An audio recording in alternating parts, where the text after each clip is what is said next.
Fox 61 News at 10 starts now. Everything is more expensive this year. Right now at 10, concerns over the high price of holiday travel. More than 2 months away from Thanksgiving. Find out how you can get an early start and save some money.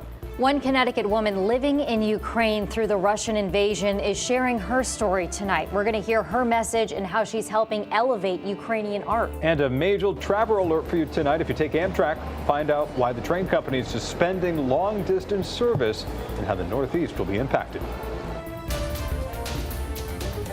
But we begin with breaking news at 10 in East Hartford, where there's a large police investigation ongoing right now. I'm Ben Goldman. And I'm Jen Bernstein. Thanks for joining us. Fox 61's Alicia Machado just arrived on the scene about 20 minutes ago. What have you learned so far, Alicia? What's going on?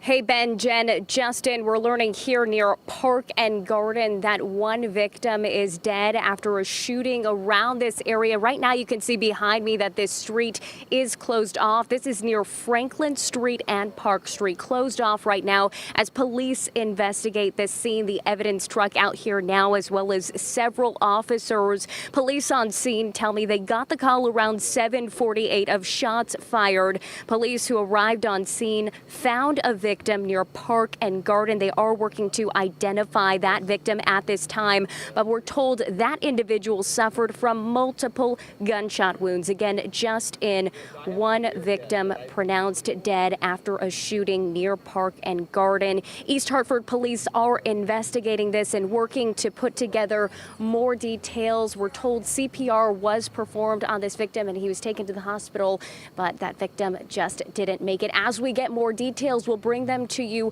both on the air and online at fox61.com. For now, live in East Hartford, Alicia Machado, Fox 61 News. Alicia, thank you. Keep us updated.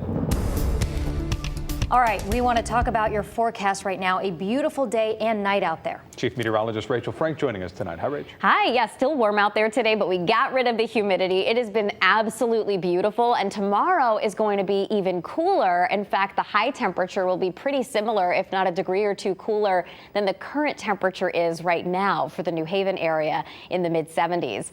Inland, we're looking at temperatures that are in the low to mid-60s right now, so we are cooling off quickly. And there's another front that's going to come through. It's kind of hard to see, but there are some showers associated with it. Those will fall apart by the time they get here, but that will help usher in that cooler air mass as we head into the day tomorrow. And the dew point's actually going to drop back even more. So while we're borderline low humidity, we're going to go back into that comfy, if not refreshing category as we head through the overnight and into tomorrow morning. It's going to be a beautiful day tomorrow. Low temperatures dropping back into the 50s, close to 60 at the Connecticut shoreline.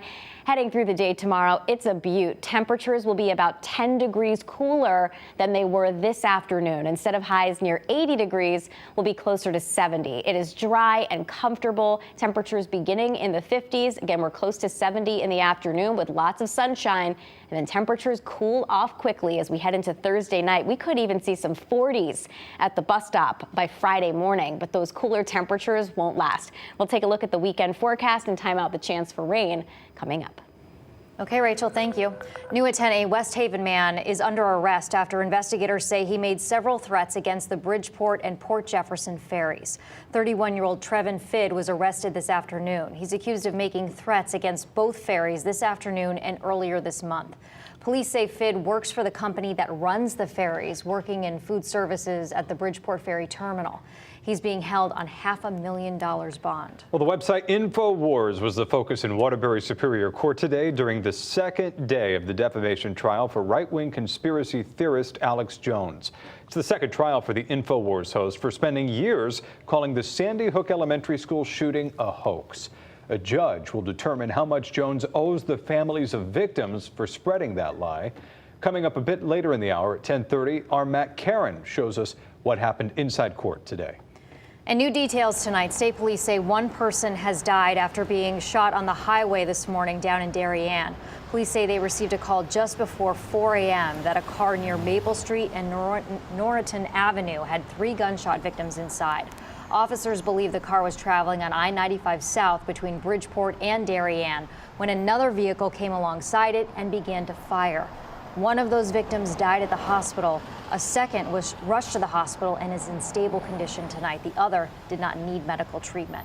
No word tonight on any suspects or arrests.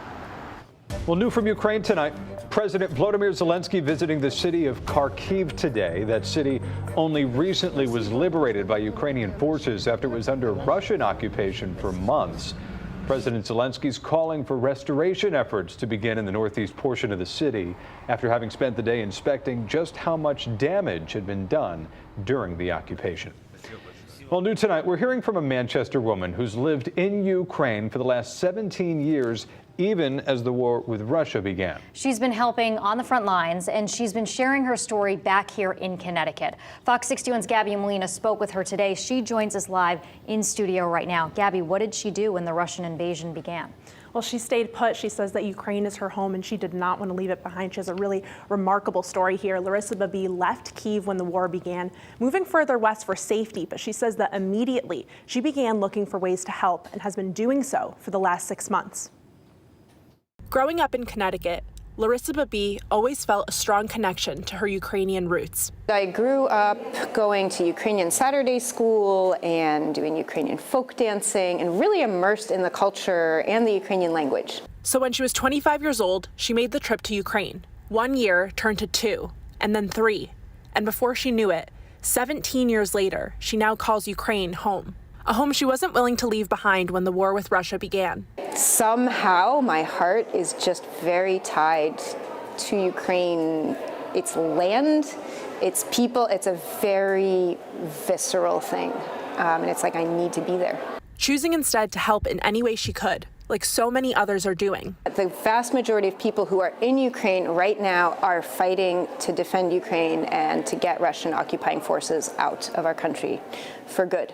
The charitable organization she works with directly helps the Ukrainian armed forces on the front lines. Her actions proving the love she's always had for her home, spending time in cities that are bombarded by Russian missiles, sometimes multiple times a day. I accept the fact that I am in danger all of the time, whether it's during the daytime, whether it's during the nighttime, by virtue of, taking that step to fight. I'm in danger, and then you stop thinking about it. You do your work. But she is safe, and has spent the last few weeks sharing her story back in Connecticut. Wednesday, she spoke at the Women at War exhibition at Eastern Connecticut State University. I wanted to bring some real action and reminiscence of war or sounds of war into our quiet corner of Connecticut. And Babi helped to do that, sharing a message for the people of Connecticut. Your actions matter and your words matter, and keep standing with Ukraine. We are committed to winning, and it's going to happen. We will win. The art exhibit at Eastern is open to the public. It features the work of 14 Ukrainian women. That's going to stay open until October 12th. As for Babi, she heads back to Ukraine tomorrow, and she told me that she can't wait to return home. In the studio tonight, Gabby Molina, Fox 61 News. Gabby, we wish her the best. Thank you very much. Well, a Fox follow-up tonight. We're hearing from the owner of the convenience store where a 26-year-old man died after being shot in Waterbury. Police say the shooting happened Tuesday morning in the parking lot in front of Colonial Grocer off of Colonial Avenue. The man killed still hasn't been identified, and neither has a suspect. Carlos Grulin, the owner of the store, says it was the first time he's ever had to deal with something like this. I heard a loud sound, and I was telling people that I never even knew what a gunshot sounded like. I'm still processing it. It's the first time for me. I've never been in a situation like that. Remember the man today. Now the search is on to find out who shot him. Police are using surveillance video from the cameras outside of the store to help with their investigation. This is the 12th homicide in Waterbury so far this year. Well, New Haven's one of the many cities across the country dealing with a teacher shortage. It was revealed this week New Haven public schools are short by 70 to 80 teachers. The teachers union and school districts signed a memorandum of understanding, which they hope will temporarily relieve some of the stress on students and on teachers. By our contract, our departmentalized teachers teach 5 classes a day. So this MOU says, okay, our teachers who teach 5 a day can take on that 6th, but as a result, they will get paid 20% of their salary for taking on that 6th. Coming up on the news at 11, Fox 61 New Haven County Bureau reporter Tony Terzi will share how the school district's responding to this teaching shortage.